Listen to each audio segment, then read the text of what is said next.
to welcome the man that proved, yes, we can.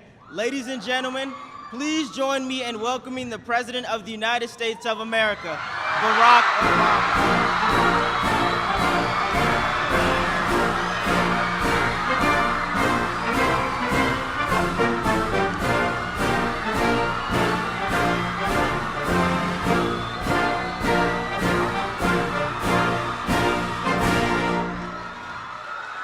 Hello, everybody.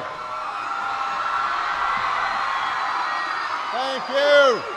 Thank you. Thank you, everybody. All right, everybody, go ahead and have a seat. How's everybody doing today? How about Tim Spicer?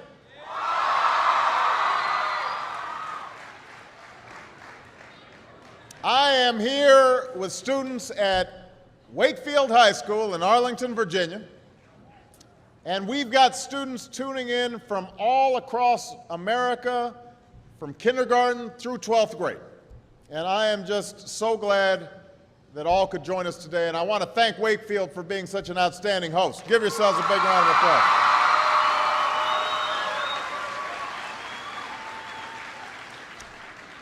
Now, I know that for many of you, today is the first day of school. And for those of you in kindergarten or starting middle or high school, it's your first day in a new school, so it's understandable if you're a little nervous. I imagine there's some seniors out there who are feeling pretty good right now, with just one more year to go. And no matter what grade you're in, some of you are probably wishing it were still summer, and you could have stayed in bed just a little bit longer this morning. I know that feeling. When I was young, my family lived overseas. I lived in Indonesia for a few years. And my mother, she didn't have the money to send me where all the American kids went to school. But she thought it was important for me to keep up with an American education. So she decided to teach me extra lessons herself, Monday through Friday. But because she had to go to work, the only time she could do it was at 4:30 in the morning. Now, as you might imagine, I wasn't too happy about getting up that early. And a lot of times I'd fall asleep right there at the kitchen table.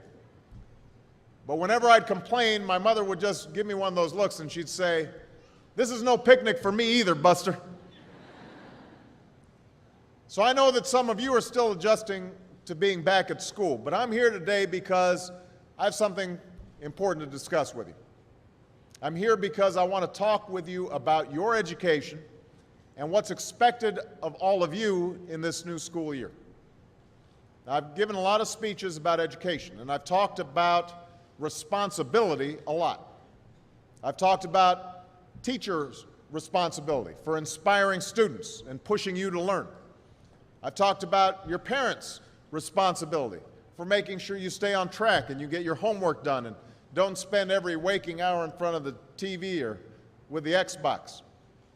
I've talked a lot about your government's responsibility for setting high standards and supporting teachers and principals and turning around schools that aren't working, where students aren't getting the opportunities that they deserve.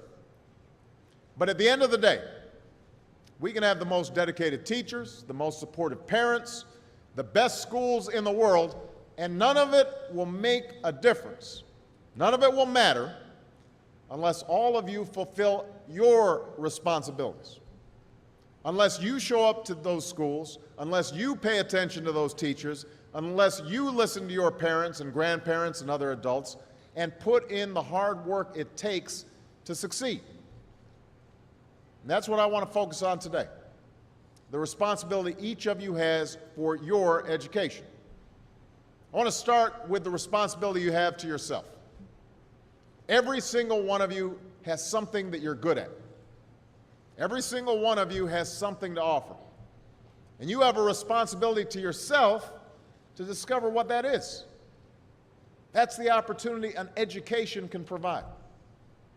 Maybe you could be a great writer, maybe even good enough to write a book or articles in a newspaper, but you might not know it until you write that English paper, that English class paper that's assigned to you. Maybe you could be an innovator or an inventor, maybe even good enough to come up with the next iPhone or the new medicine or vaccine, but you might not know it until you do your project for your science class. Maybe you could be a mayor or a senator or a Supreme Court justice, but you might not know that until you join student government or the debate team. And no matter what you want to do with your life, I guarantee that you'll need an education to do it. You want to be a doctor or a teacher or a police officer? You want to be a nurse or an architect, a lawyer or a member of our military? You're going to need a good education for every single one of those careers. You cannot